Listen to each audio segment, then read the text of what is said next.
Je suis un sociologue et je me suis passé depuis le 11 septembre 2001, comme beaucoup de musulmans ordinaires, j'ai été saisi par la question de l'islam. Je vis en Europe la plupart du temps et donc j'ai essayé de réfléchir depuis, voilà, en tant que musulman ordinaire, à ces questions d'islam au devant de l'actualité.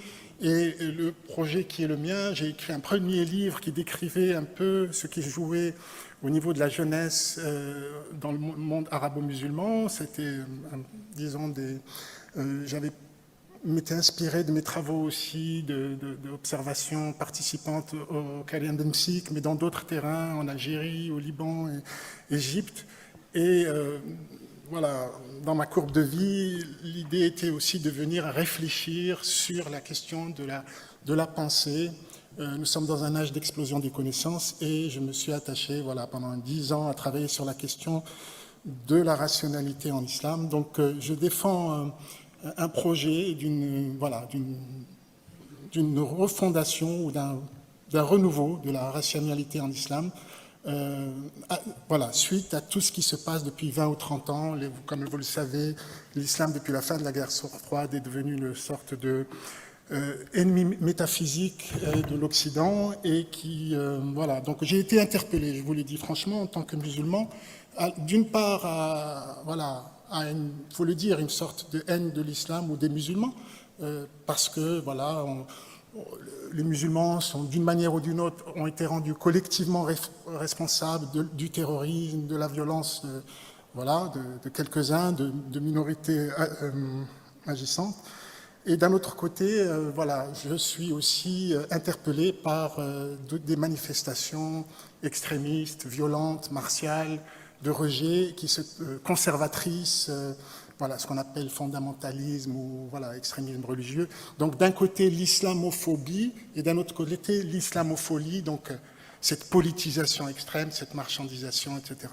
Et donc mon projet, je vais essayer aussi de le partager parce que je vois que c'est un très jeune auditoire, donc je vais essayer de simplifier. Je défends le projet d'une philosophie, d'une manière de penser, tournée vers l'avenir, autour de ce qui va arriver ou ce qui peut ou pourrait arriver. Et donc dans ce projet, je vous le dis franchement, il y a une critique de la raison dominante en islam, du théologico-politique. Alors derrière ce mot, ce concept est peut-être un peu difficile, mais c'est l'idée des rapports au pouvoir et au savoir qui ont été noués au cours du temps. Donc il y a cet aspect de critique parce que nous sommes dans un âge d'explosion des connaissances où aujourd'hui l'accès au savoir, mais aussi nous sommes dans un âge de démocratisation, d'attente aussi énorme du point de vue de la démocratie, des processus en cours. Il y a 10 ans, il y avait le printemps des peuples arabes et un peu partout dans le monde, il y avait ces demandes de liberté. Donc comment avoir une raison qui soit fondée aussi sur un rapport plus différent au savoir et au pouvoir.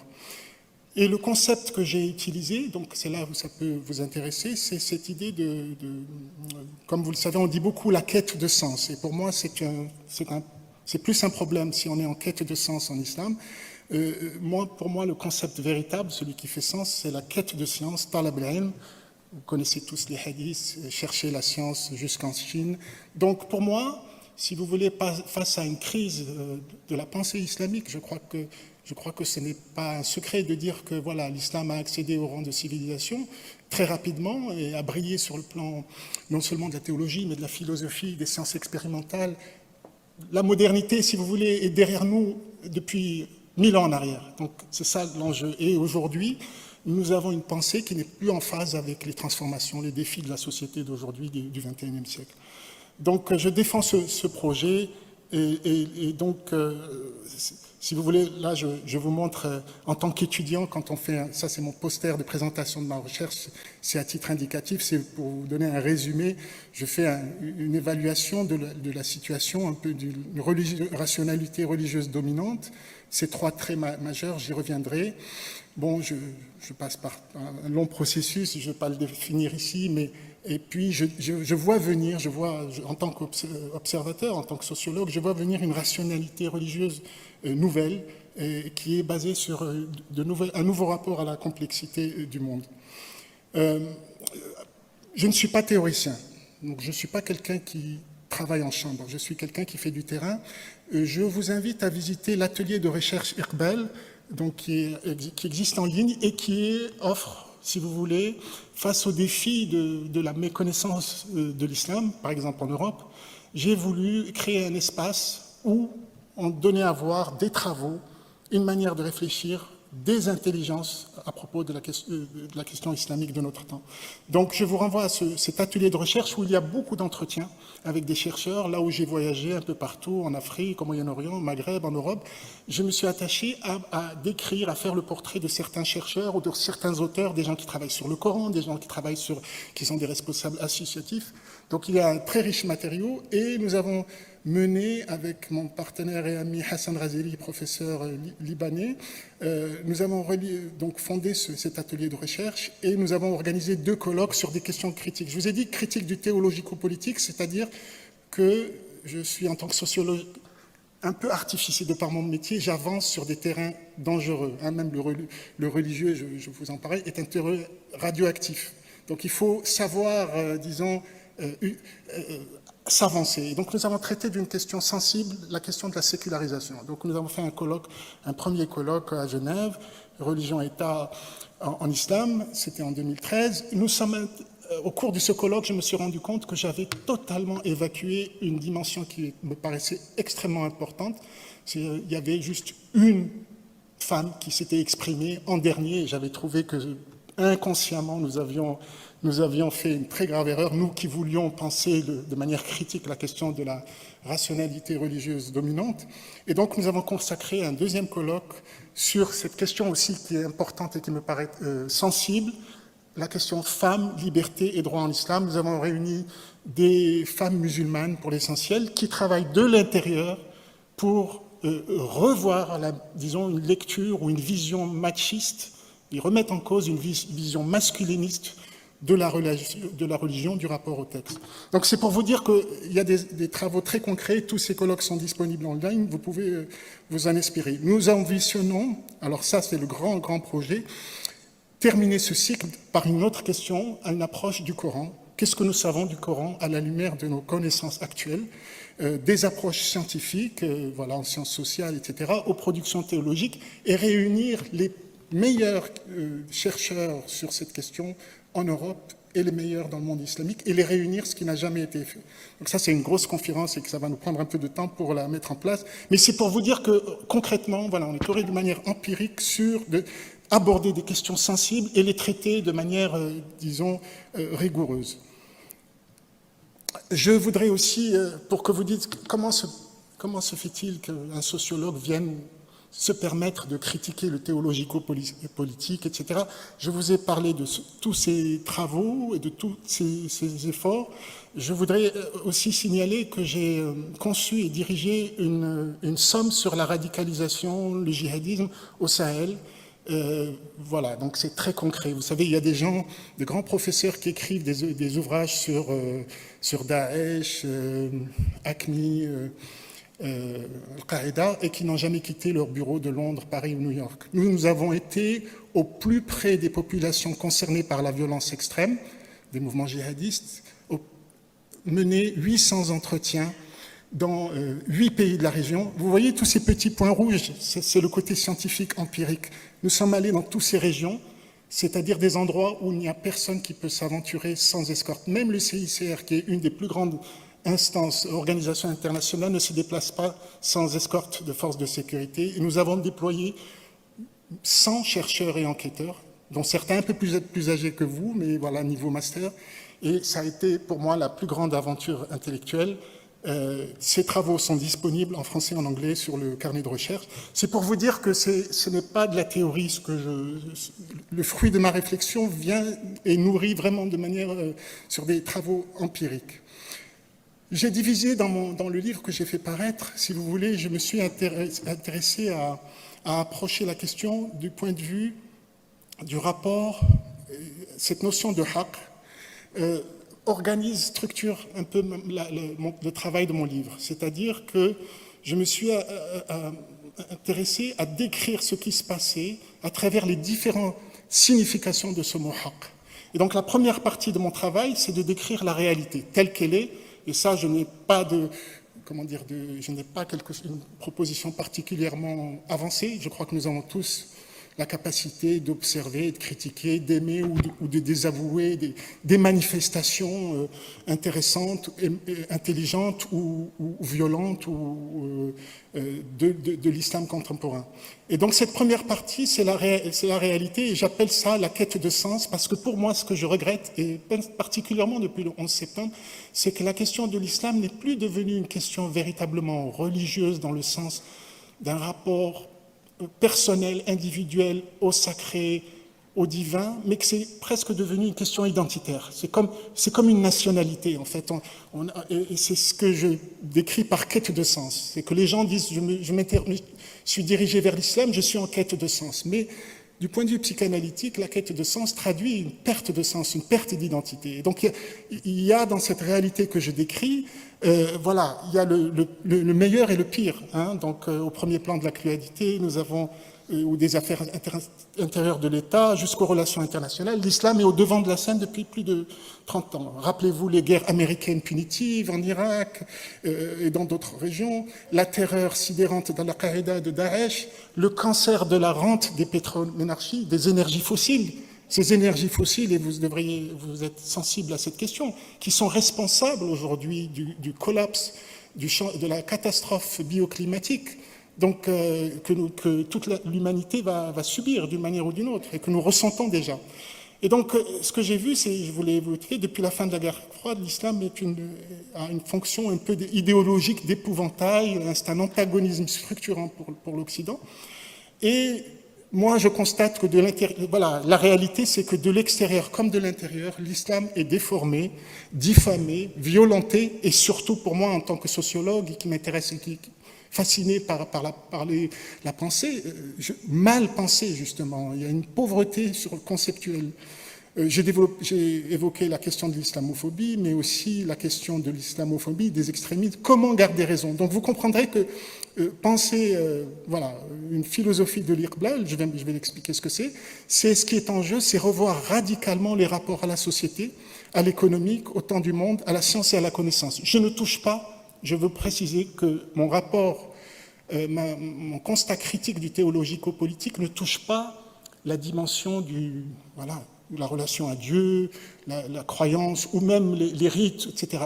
Il ne s'agit pas de détruire la foi, c'est-à-dire que tout en respectant la foi de chacun, il s'agit de revoir des choses qui ne sont pas sacrées. Le rapport à la société, aux politiques, à l'économie ne sont pas des choses sacrées, mais ils ont été sacralisées d'une certaine manière. Donc, ce projet, c'est une manière éclairée de concevoir l'individu contemporain, le rapport au genre, donc je l'ai évoqué, l'altérité, le non-musulman, parce que l'islam est une force, un cinquième, un quart de l'humanité, mais il y a le reste de l'humanité qui n'est pas de la communauté musulmane. Donc, comment réagir au sein de cette humanité plurielle et globalisée? Alors, je voudrais aussi préciser, et ça c'est un point important, parce que nous sommes au Maroc, et je voudrais que vous fassiez un effort de décentration pour que vous ne pensiez pas l'islam comme ce qui se passe au Maroc, c'est-à-dire un islam malikite, voilà, d'école ash'arite, dans le cadre d'une monarchie chérifienne. Je voudrais préciser que le monde de l'islam, je l'ai évoqué, c'est un cinquième vers un quart de la population mondiale, que c'est majoritairement non arabe, donc 80% non arabes, il y a plus de musulmans en Indonésie que dans tout le monde arabe, qu'en fait il y a des sunnites, oui, mais il y a aussi des chiites. Donc je voudrais mettre en accent cette diversité de l'islam. Donc que vous fassiez l'effort de penser que l'islam n'est pas ce que vous connaissez au Maroc, qu'il y a aussi d'autres... L'islam se vit en régime majoritairement républicain. Donc voilà, il y a de grandes républiques, la Turquie, le Pakistan, les pays du Sahel, etc.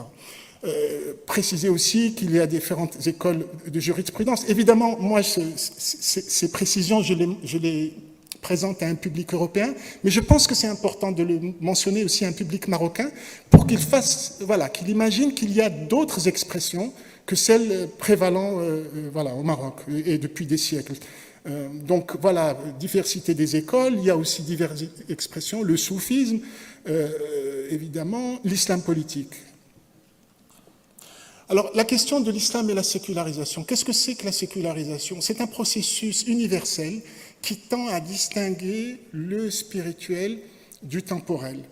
C'est un processus qui est universel, mais qui a pris différentes formes au cours du temps et selon les aires culturelles. Et donc, ce qui se passe aujourd'hui, ça c'est mon constat, mais c'est au terme d'un long travail, c'est que je vois venir, ce que je vois, c'est une sortie de l'islam. C'est-à-dire, je vous ai expliqué que vivre l'islam comme une question identitaire, mais pas vraiment comme une question religieuse, spirituelle, intérieure et personnelle, mais plutôt comme quelque chose qu'on affiche. Donc cette idée de la sortie de l'islam, c'est cette première manifestation. L'islam est visible dans le monde. Il y a un phénomène même de signe ostentatoire. Il y a la politisation, il y a la marchandisation. Il y a un aspect matérialiste et dogmatique, et aussi la violence. Il y a des groupes qui utilisent la violence pour, au nom de l'islam, afficher. Donc c'est ce que j'appelle cette sortie de l'islam. C'est une forme contrariée, paradoxale de sécularisation, une sorte de désacralisation sauvage qui est subie sur le mode de l'effraction, surtout dans le domaine politique et économique. Nous avons beaucoup d'exemples sur ces points-là. Et donc l'enjeu de sécularisation, elle doit être pensée, elle doit être maîtrisée. Et je dirais qu'aujourd'hui, malheureusement, c'est mon constat, peut-être vous allez diverger, on pourra en discuter, mais ce qui domine aujourd'hui dans l'islam d'aujourd'hui, c'est l'essentialisation de l'accessoire. L'accessoire devient visible, prépondérant, et l'essentiel est mis à la marge. Et c'est ça que j'appelle la sortie de l'islam. Alors, des individus libres, vous êtes des individus libres, vous êtes des individus jeunes, vous allez explorer non seulement vos compétences, mais j'espère aussi votre liberté et votre esprit de créativité. Vous ne pouvez pas vous satisfaire de phénomènes de ce genre, d'essentialisation de l'accessoire. Et donc, des gens comme vous et d'autres, et nous, un certain nombre de gens, nous cherchons en fait, nous œuvrons pour ce que j'appelle l'islam de la sortie. La sortie, il faut l'entendre comme une sorte d'issue, comme une solution à l'impasse actuelle du théologico-politique. Produire de nouvelles réponses aux défis de notre temps. Donc c'est ce que j'appelle la sécularisation. Je donne un enseignement même à l'université de Fribourg. Vous savez qu'en Europe, on parle beaucoup islam, laïcité, etc. Moi, je crois, sauf erreur de ma part, que je suis le seul à donner un enseignement université sur cette question. Et je maîtrise, et l'idée, c'est de prendre la sécularisation et de la penser de l'intérieur depuis l'islam, sans la subir, de manière, passive. Alors là, je décris le réel, le haqq, la haqiqat, c'est ce que je vois. Je m'inspire là parce que ça nous parle tous, ce que j'appelle le réductionnisme religieux. Ça, je m'inspire d'un artiste plasticien, Mounir Fatmi, marocain. Je crois que c'est facile de comprendre que ce qui prédomine aujourd'hui, c'est un peu à travers ces images, cette quête de sens, mais qui est très limitée. Il faut savoir lire entre les lignes. On cherche, le musulman modéré, c'est un nouveau concept, se casse la tête. Et je décrirai l'état un peu de nos cogitations et de nos gesticulations à travers ces quelques images parlent beaucoup. Mounir Fatmi m'aide à penser cette question, cette critique du théologico-politique, dont j'ai trouvé intéressant de montrer ça, parce on peut être dérangé aussi. Je conçois qu'on peut être dérangé, mais le but, c'est d'en discuter aussi. La réalité, aujourd'hui, de l'éthique islamique, c'est aussi un certain nombre d'images et de symboles. Donc, c'est une étape qu'aujourd'hui, les pétromonarchies sont aussi au premier plan de cette islamité qui est au devant de la scène sur le plan mondial.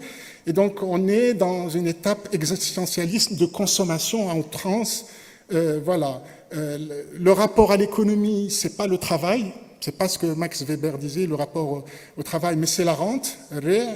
Et donc, jamais comme travail et production. Évidemment, c'est lié à l'énergie fossile, au pétrole, et donc on sait qu'il faut absolument que nous sortions de cette ère du pétrole qui nous mène à l'effondrement planétaire.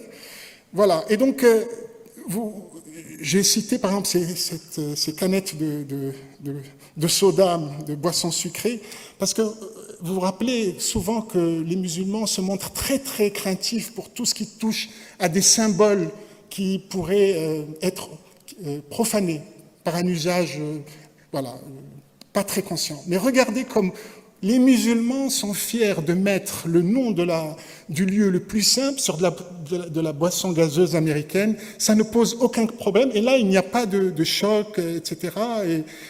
Et je pense que cette réalité, elle nous parle. Je vais donner l'autre slide suivante pour montrer un peu la réalité aussi de notre rapport.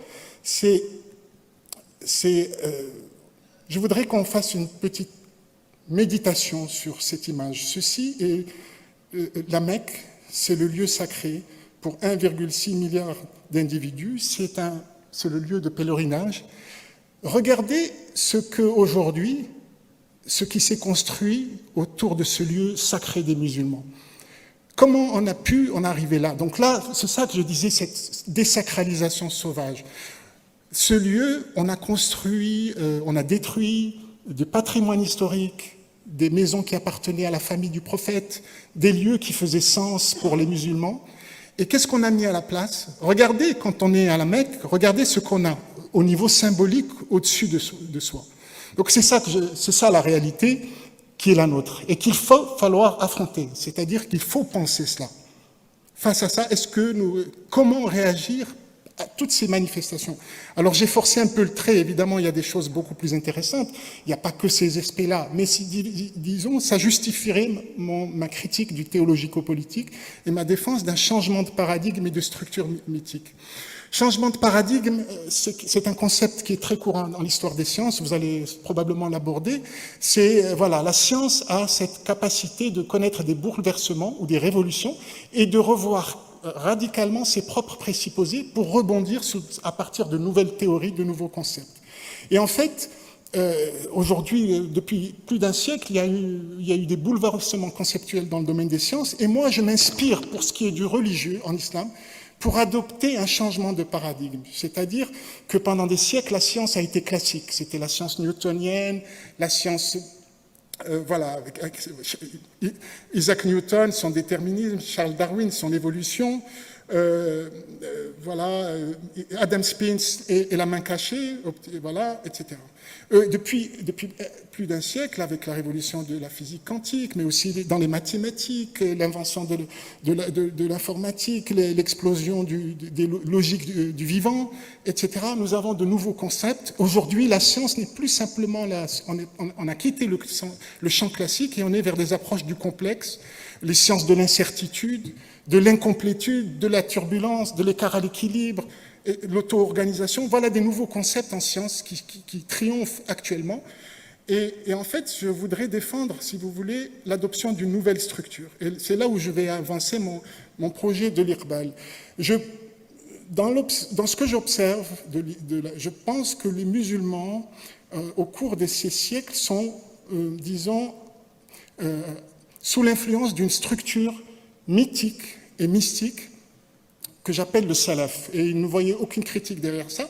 C'est que l'idée, c'est que le salaf, ça renvoie à l'origine, au premier temps de l'islam. Et donc, cette structure fonctionne et pour toutes les expressions de l'islam. Et je pense qu'il faut aujourd'hui adopter une nouvelle structure pour s'en libérer, parce que nous sommes depuis des siècles prisonniers de ces structures du rapport. C'était mieux avant, au début de l'islam. Les plus grands musulmans, c'était les premiers croyants. Voilà. Et on est bloqué dans ce regard en arrière alors qu'il s'agit d'avancer.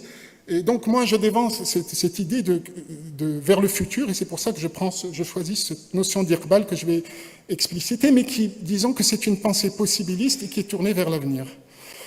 Alors évidemment, même depuis 2 siècles et demi, nous avons connu la Nahda, l'Islah, la Renaissance et Réforme, mais c'est des mouvements de modernisation, mais justement, cette modernisation a été toujours l'invention ou la réinvention de la tradition en disant le salaf, il faut prendre exemple sur les premières générations de musulmans. Donc, c'est cette structure mythique salafi qui, pour moi, me pose problème.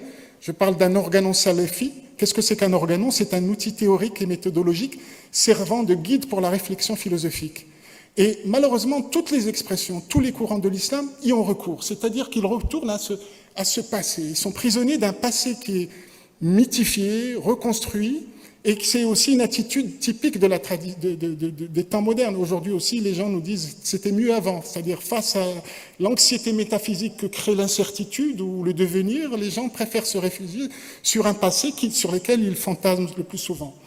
Alors, Salafi, ça renvoie à l'Aslaf al-Salihin, les pieux ancêtres, c'est les 3 premières générations de musulmans. Donc c'est l'horizon indépassable de la pensée, de la production, de l'action. Mais vous remarquerez que du point de vue étymologique, la racine salafa, c'est les ancêtres, mais c'est aussi le pré. Hein, et la religion, din, c'est religion, mais c'est aussi le dû, la dette. Et donc, moi, ce qui me fait problème avec cette structure mythique, c'est que la croyance est définie en tant que créance, que c'est une sorte de dette infinie aux anciens, et que finalement, c'est les tout premiers musulmans qui sont dignes de crédit. Et donc, sur le plan des défis, comment avancer avec cet organon, finalement, c'est une boîte de vitesse à 2 positions, extrêmement rudimentaire, marche arrière et point mort. Donc, on ne peut pas aller très très loin avec cette structure, malheureusement. Il y a une rigidification du raisonnement face à la dynamique complexe des situations rencontrées. Et donc moi, je suis pour, en ayant observé un peu autour de moi, qu'est-ce que les transformations sociétales, les demandes de liberté, de la part des jeunes, leur mécontentement, leur rupture avec l'ordre établi, je pense il faut instaurer une sorte de rupture avec la croyance que c'est dans le passé que se trouvent les solutions à l'avenir. Et que c'est dans la rétrovision que l'on trouvera la solution, parce que la rétrovision, c'est une rétroprétification du sens. Donc moi, je défends une proposition qui est un anti-salaf, mais quand je dis anti-salaf, c'est pas contre les salafistes. Moi, je respecte dans mon travail, je dialogue. Je voudrais préciser que je ne diabolise pas l'islam politique, l'islamisme, les djihadistes. Dans mon métier, je fais un terrain, je dois discuter, établir des liens. J'œuvre dans des processus de résolution de conflits, études de la paix. Donc, je n'ai pas une vision manichéenne comme certains experts sur l'islam qui disent, voilà, il y a un fascisme vert. Je n'entre pas dans cette catégorie. J'établis un dialogue, j'entends, j'écoute depuis un certain nombre d'années, mais ça me permet en revanche d'être extrêmement critique de l'intérieur sur tel ou tel aspect de telle et telle expression. Et donc, pour revenir à cette structure mythique de l'Iqbal, elle est orientée vers l'avenir, vers l'altérité. C'est une démarche heuristique. Qu'est-ce que ça veut dire heuristique? Heuristique, c'est-à-dire c'est le moyen pour trouver une solution. C'est-à-dire, nous n'avons pas la solution, mais la voie que nous allons emprunter nous permet de déboucher sur une solution. Et vous remarquerez que dans cette notion d'Iqbal, Qabala, c'est une projection dans l'avenir, hein, donc ce qui est devant nous. Donc c'est pour ça que j'ai dit anti-salaf. C'est vraiment l'opposé, c'est le muqabbal du salaf, c'est-à-dire c'est qu'on regarde devant nous. Et donc là, de ce point de vue, la boîte de vitesse sur le plan des fonctions cognitives, elle est très intéressante parce qu'il y a plusieurs rapports de transmission et elle démultiplie le complémentaire.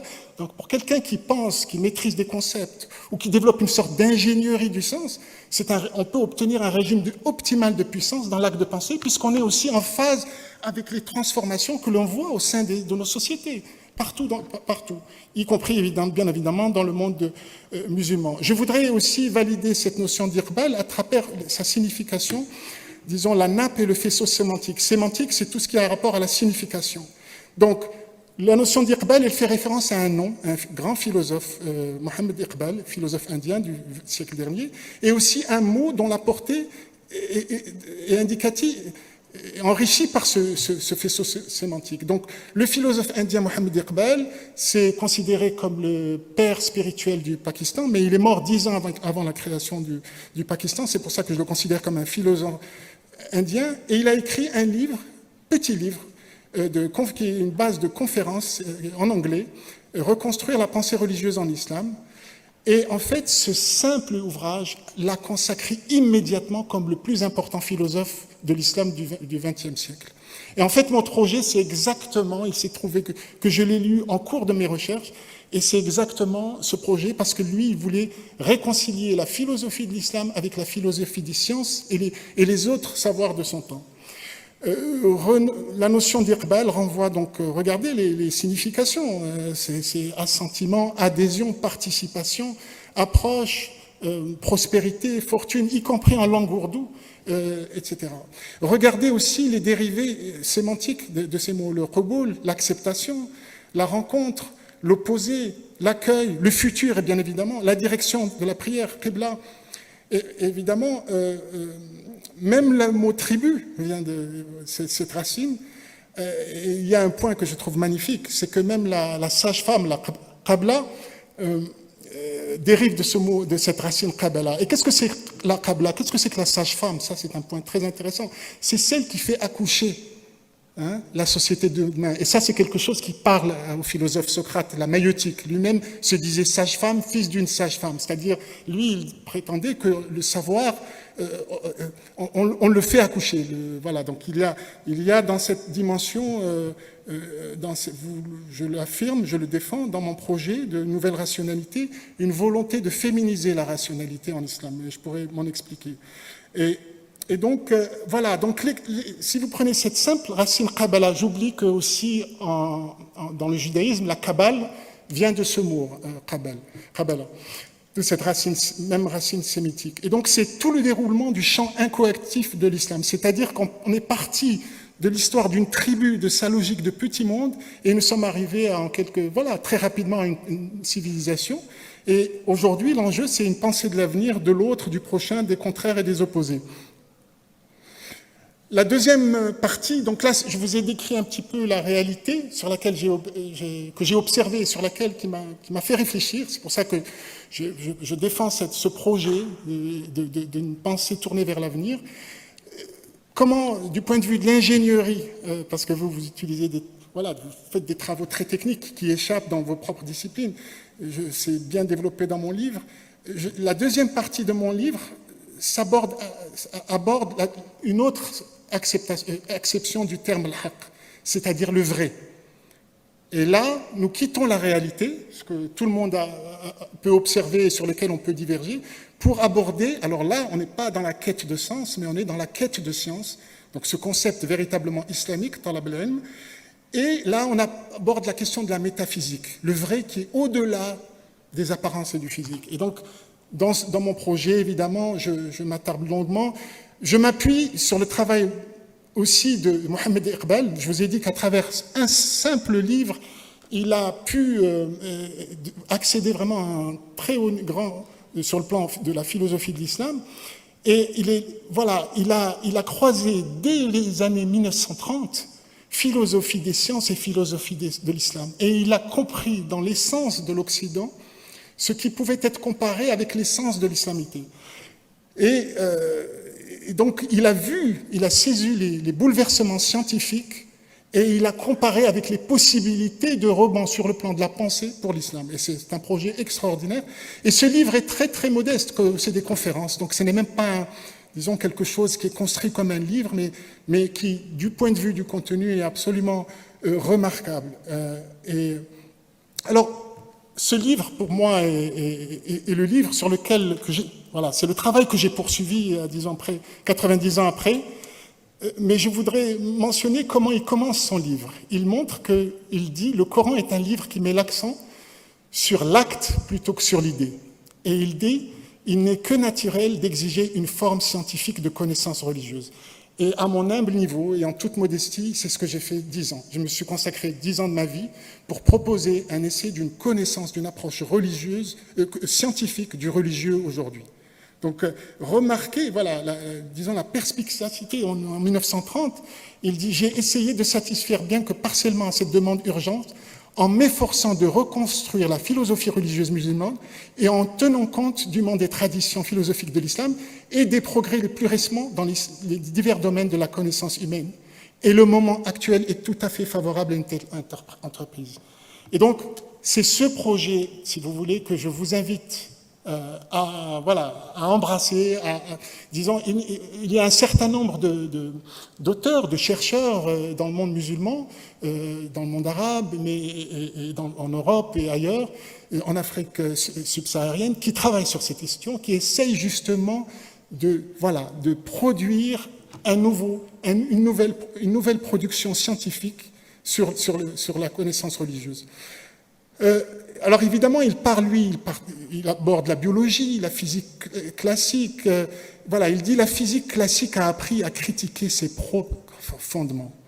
Et ce que je dirais, c'est que ce dont l'islam a le plus besoin, c'est d'apprendre à critiquer ses propres fondements. Voilà, c'est cette démarche qu'aujourd'hui nous devons entreprendre et de manière rigoureuse. Et pour vous donner aussi une ordre d'idée de l'audace et de la perspicacité de Mohamed Iqbal, par exemple, regardez travers ce poème comment il met en scène la question de l'évolution. Nous n'avons jamais eu de problème, par exemple, avec la question de l'évolution, mais aujourd'hui, dans l'islam contemporain, on fait le procès de l'évolution, le procès du singe, etc. Alors que de tout temps, ça n'a jamais été un problème. Et regardez comment, à travers ce poème, il montre que voilà, ce processus de sélection, il le met en scène d'une manière poétique, une véritable cosmogénèse. Voilà. Pour un seul ciel, il produit 100 nouvelles lunes. Pour un seul mot, une centaine de discours. L'excuse pour ce gaspillage et cette cruauté, c'est de façonner et de parfaire la beauté spirituelle, etc., etc.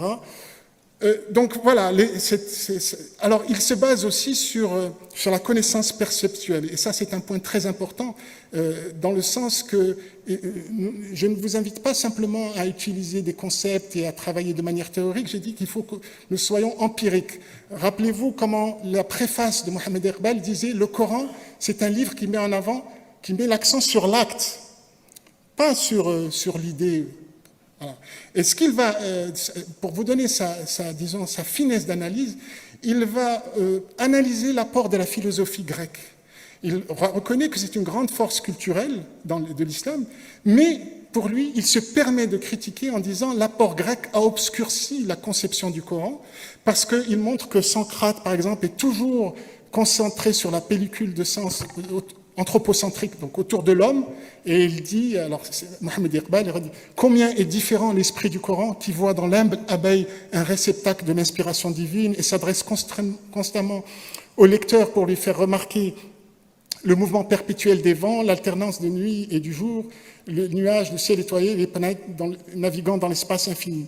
Platon aussi méprise la perception sensorielle et montre que dans le Coran, nous devons rendre compte de ce que nos sens captent. Donc, ce qui est très intéressant, c'est qu'il montre que finalement, l'apport grec a aussi retardé parce que l'épistémé, donc le rapport à la connaissance qui existe à partir même du texte fondateur, le Coran, c'est un rapport qui est fondé sur une connaissance perceptuelle. C'est vraiment une logique des sens. Voilà, être témoin, shahid, de ce dont nos sens captent. C'est une approche sensorielle du réel. Et c'est très loin de la conception grecque, voilà l'idée. Donc, voilà quelques versets coraniques qui montrent voilà, comment nous devons rendre compte de non seulement de ce que nous voyons, nous pensons, nous entendons, mais ce que nous pensons. Et c'est à travers cette connaissance perceptuelle qu'il y a un avenir. Donc, c'était intéressant de montrer cet aspect, de tourner vers la pensée empirique. Alors évidemment, dans mon livre, j'aborde évidemment un peu l'histoire, la philosophie des mathématiques, pour voir aussi un certain nombre de choses, que le rapport au nombre, c'est aussi un lien avec le religieux fondamental, que selon l'infini, le 0, 1, 2, 3, etc., c'est aussi un rapport à la divinité. Il y a des sociétés polythéistes, il y a des sociétés dont la spiritualité est basée sur la vacuité, sur le vide. Il y a aussi dans la science inconsciemment la reproduction de la vision monothéistique. Quand vous allez travailler sur les lois de la physique, etc., vous allez vous rendre compte que les scientifiques ont toujours une volonté d'unifier les différentes lois. Et cette volonté d'unifier, elle n'est compréhensible que dans le cadre monothéistique. C'est-à-dire qu'on voit clairement que, du point de vue il y a une structure qui agit dans l'esprit des sciences de vouloir unifier.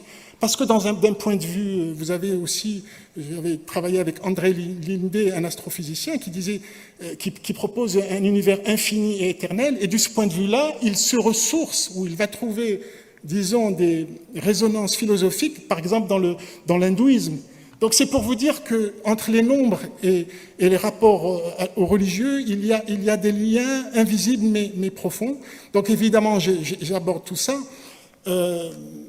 Je m'attarde sur la question du zéro, qui a affolé les Grecs. Le zéro était quelque chose que les Grecs n'ont pas maîtrisé. Et ce qui est très intéressant, c'est que les Babyloniens, mais aussi les Indiens et les Arabes vont ne pas s'affoler, ils vont maîtriser ce nombre. Hein, et donc ils vont lui trouver, voilà, ils vont l'utiliser. Hein, alors c'est les débuts de l'arithmétique ou même de l'algorithmique. Bon, je vous ai signé pour dire que entre le 0 et l'infini, vous avez un certain nombre de symétries. C'est vrai que ce chiffre ou ce nombre pouvait être affolant, mais alors évidemment, dans la pensée indienne, par exemple le bouddhisme, la vacuité, c'est quelque chose de très subtil. Hein, et entre parenthèses, quand vous réfléchissez sur le vide à l'origine du Big Bang, hein, donc le vide, il y a une certaine, il y a une certaine qualité de ce vide. On peut dire des choses là-dessus. Et donc, évidemment, sur le Tao, vous voyez que, pour faire un exemple entre le zéro et un rapport, une vision philosophique, je vous ai cité Nagarjuna et Lao Tzu.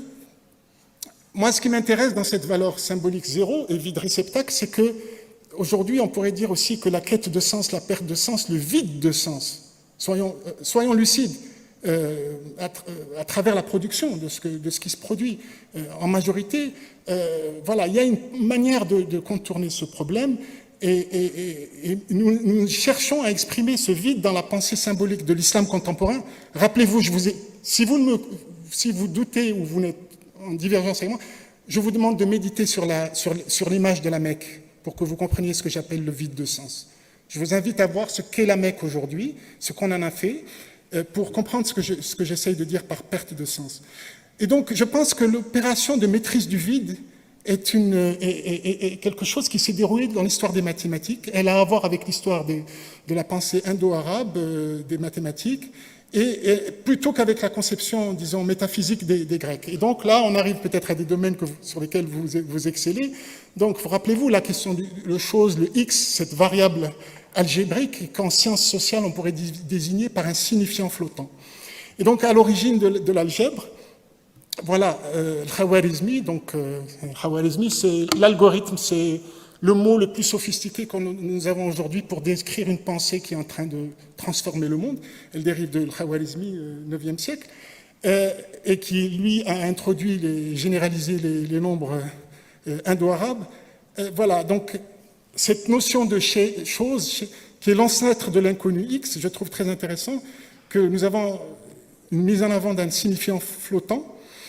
Et du point de vue théologique, le terme renvoie à une existence certaine, mais dont la connaissance que nous en avons est encore indéterminée. Et donc, Rojdi Rached, qui est un éminent philosophe des sciences et des mathématiques, cite un linguiste sur l'inconnu Dieu. Vous voyez comment on peut parler de l'inconnu Dieu. Il est une chose d'une chose, non-chose de non-chose, chose de non-chose, non-chose d'une chose. C'est pour dire que les Indo-Arabes ne se sont pas affolés et maîtrisent ce signifiant follet. Dans les sciences sociales, à partir des années 50, Claude Lévi-Strauss, le père un peu de l'anthropologie moderne, va découvrir à travers un terme qui s'appelle polynésien, un terme, disons, le religieux, mana, une fonction sémantique qui exprime un vide au sein d'une pensée symbolique. Alors, ce que là, il le trouve, le mana polynésien, mais on le trouve aussi chez les Indiens, le wakan, le brahman indien, et même la baraka arabe, la bénédiction.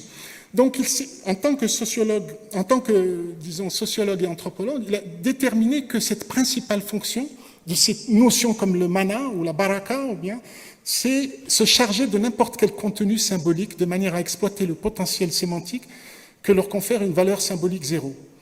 Et donc, lui, il semble découvrir que la pensée magique n'est pas, au bout du compte, une pensée illogique et irrationnelle, puisque ce structuralisme des années 60, finalement, il existe dans l'histoire des mathématiques. Donc, il redécouvre, sans le savoir, la fonction algébrique de la variable chose ou x, et la fonction logique du zéro comme marque-plage, comme effet positionnel. Et donc, ce que je voudrais dire, c'est que je vais conclure ici et laisser ouvert la discussion, c'est que ce que je vois aujourd'hui dans le religieux, je vous propose une étape sur ce vide de sens, cette perte de sens, cette nullité, pour le dire franchement, dans la production de pensée, alors que tout autour de nous, c'est l'explosion des connaissances un peu partout dans le monde.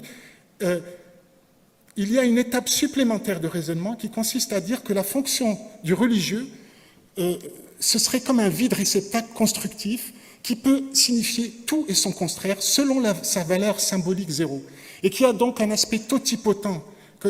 Totipotent, ça veut dire qu'il est capable de s'adapter, de prendre la couleur de son milieu, de se différencier en principe d'économie divine, de gouvernement, de droit, en pôle philosophique, métaphysique, mystique, théologique. Donc, pour le dire très simplement, on peut tout faire avec le religieux et on peut lui faire tout dire sur le salut, le marché, le politique. Et tout le projet qui est le mien, alors je n'ai pas le temps pour le détailler, mais je vous renvoie à mon livre, et demain nous aurons une session aussi d'échange, et je suis aussi ouvert pour les discussions en dehors, c'est que face à ce vide de sens, donc cette philosophie de l'islam va s'attacher à reconstruire et à voir qu'est-ce qu'on peut faire de ce vide de sens. L'idée que je défends, c'est qu'il ne faut pas chercher le sens, mais il faut produire le sens. Et que produire le sens ne peut se faire pas à coup d'interprétation du texte, mais en agissant. Et que le drame, les musulmans ont accédé au rang de civilisation quand ils ont été des acteurs de l'histoire, quand ils étaient dans l'action. Et notre drame, c'est que nous avons perdu ce sens de l'agir. Et donc il faut s'impliquer dans les événements, il faut agir et pour produire le sens. Et donc, dans cette étape qui est, dans mon constat de réalité, qui est à la fois négatif d'une certaine manière, et je pense que vous partagerez un certain nombre d'observations, mais il y a aussi, dans ce vide, il y a une réception et une ouverture, c'est-à-dire permettre un pluralisme, permettre la polysémie du sens, et encore une fois, je voudrais, voilà, Mohamed Iqbal a une citation magnifique, il dit « Sculpte en toi un nouvel être », et je pense que c'est cette production de sens, en étant impliqué dans notre temps, dans l'action, dans l'agir, qui peut être la promesse pour une pensée de l'Iqbal en phase avec les défis de notre temps. Je vous remercie et j'aurai plaisir à échanger avec vous. Merci.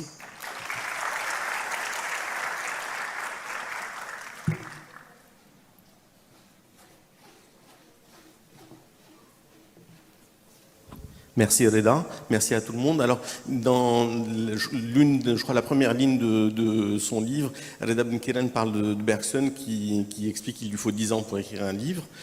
Et c'est ce qui s'est passé pour Reda, pour essayer de synthétiser tout ça. Et donc, en 1 heure, il a essayé de synthétiser un travail qui a été déjà synthétisé dans le livre. Je sais que c'est des concepts qui sont un peu high-fly, on va dire, mais l'objectif, comme on l'a dit en préambule, c'est de semer des graines. Donc maintenant, la parole est à vous. Si vous avez des questions, c'est le moment d'interagir avec Reda Ben Keren. Est-ce qu'il y a des questions ? Amine va courir jusqu'à la première question. Merci.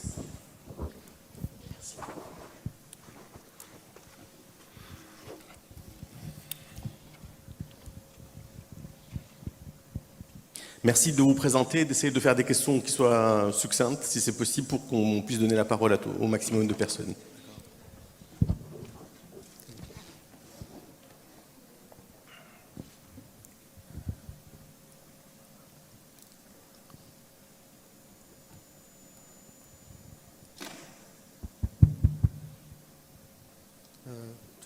Tout d'abord, merci beaucoup, Monsieur Reda. C'était vraiment une présentation avec beaucoup d'informations.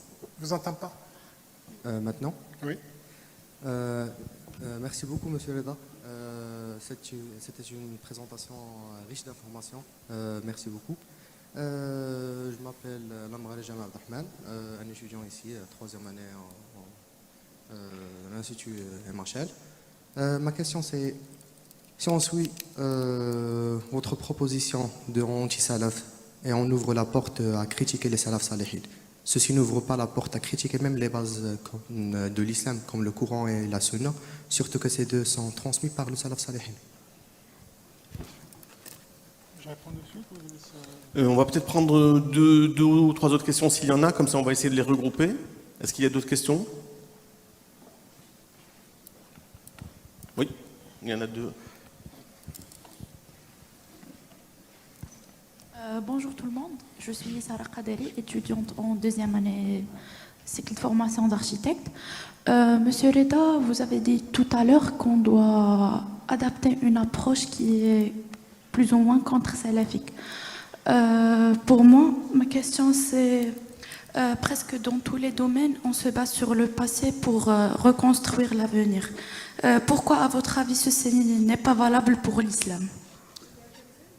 Vous pouvez répéter, Merci. Vous pouvez répéter la question?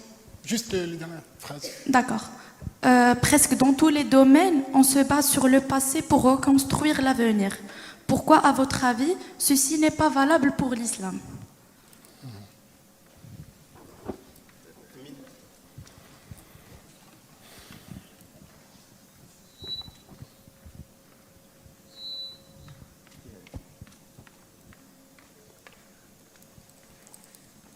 Bon, merci Monsieur Benkiran.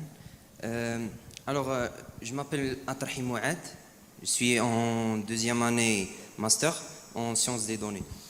Alors ma question, ça sera, j'aimerais connaître votre opinion et aussi l'opinion de la structure mythique de Iqbal, Mohamed Iqbal, sur l'islam et sur les systèmes et l'opinion de l'islam. Selon vous, sur les systèmes économiques tels que le communisme, le socialisme, etc. Merci. On va prendre une question chez Ptihal et après, je pense que tu peux répondre. Merci beaucoup, Monsieur Benkiran, pour cette conférence riche en informations. Alors, ma question, c'est comment on peut faire la différence entre la désacralisation et la modernité? D'accord. Je vais répondre à la première question.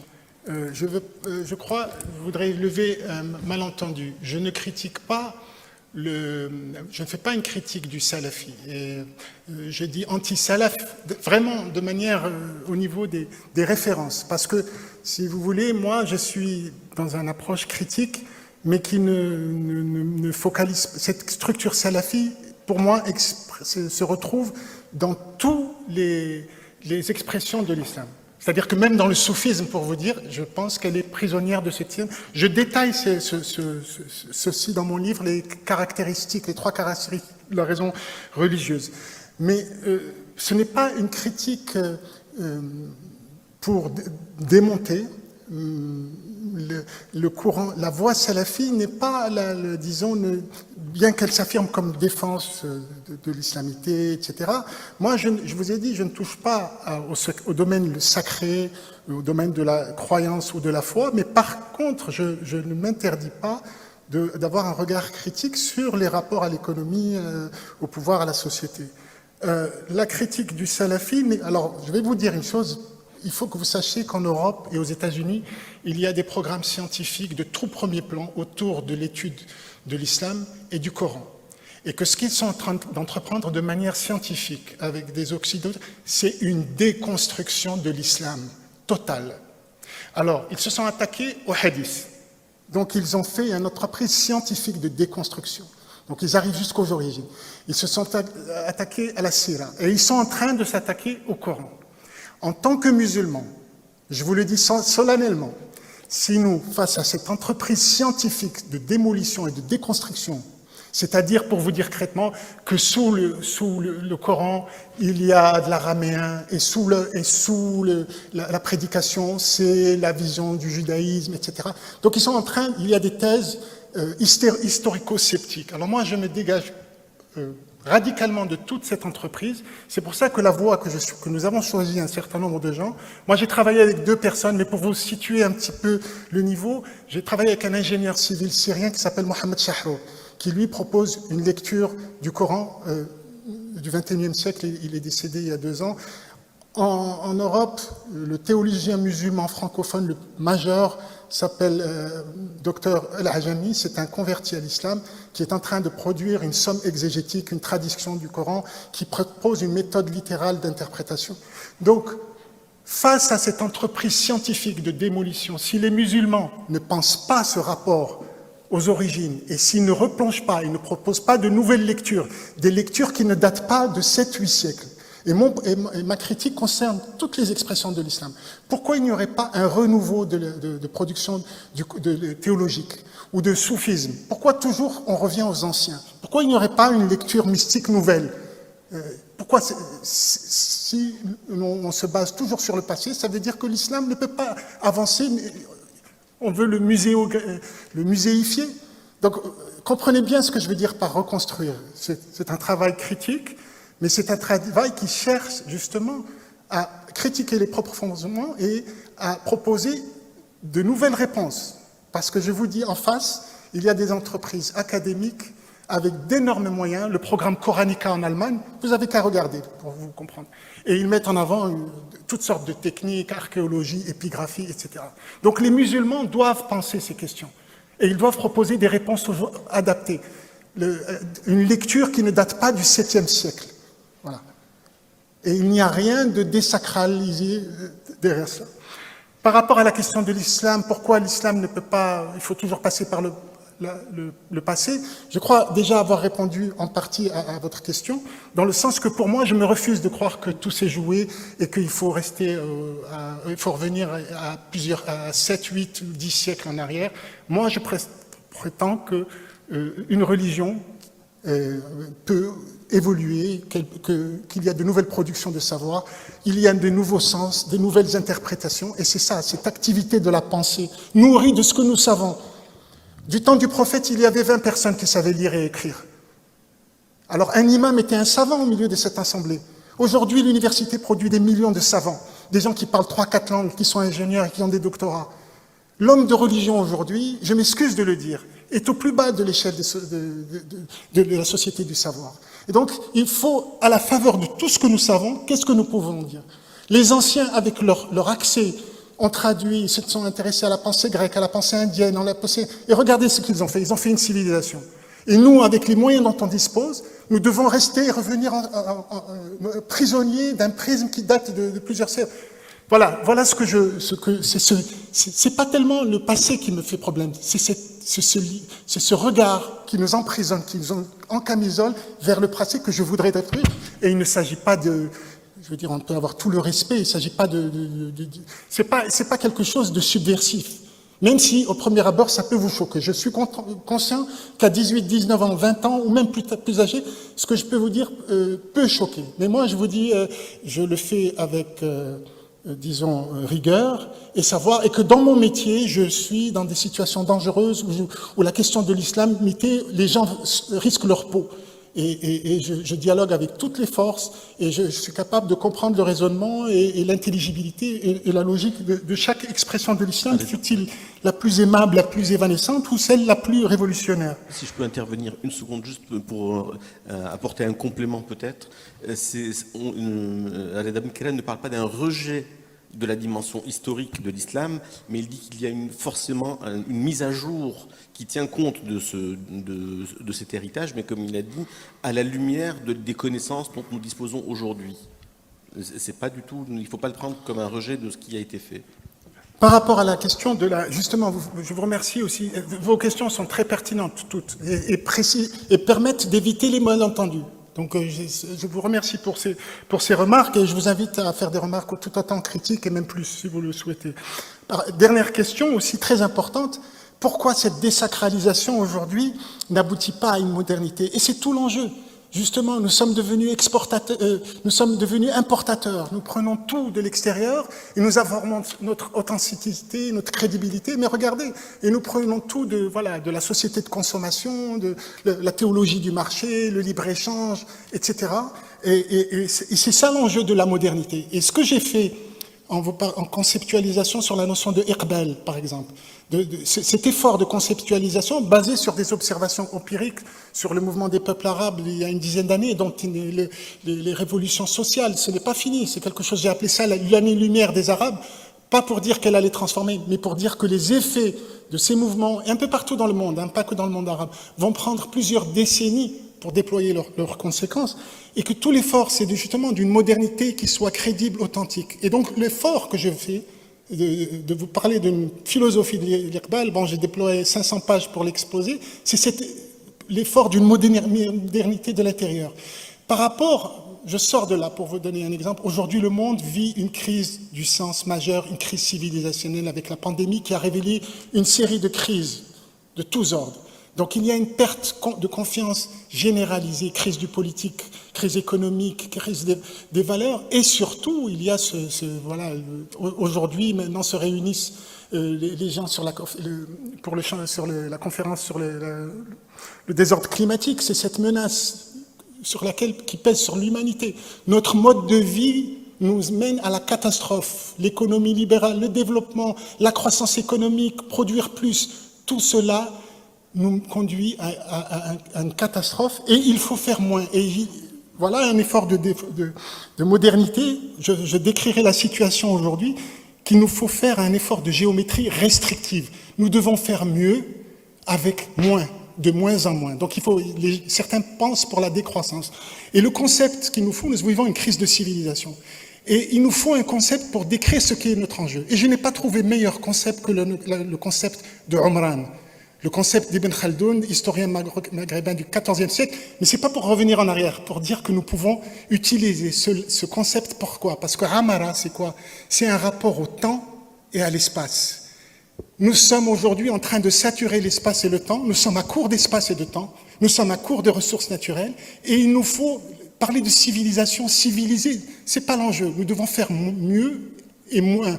Nous devons gérer nos croissances et nos excroissances. Et le mot Omran nous permet de penser comment remplir l'espace et le temps de manière à ne pas le consumer, et à le saturer. Parce que c'est ça l'enjeu. Donc ce concept, par exemple, est un concept très opérateur. Et enfin, je dirais que quand je vous décris mon cheminement, pour moi, un musulman, c'est une définition comme une autre, ou un croyant en islam, c'est celui qui poursuit la recherche du haqq, avec toutes les significations que ce mot prend. Donc voilà, le réel, la réalité, être en phase avec la réalité, avec la justice aussi, avec le droit, avec le divin, la vérité. Donc voilà, je vous donne quelques concepts, quelques notions qui peuvent formuler un projet de modernité authentique et crédible. Iqbal, Omran, Haqq. Voilà.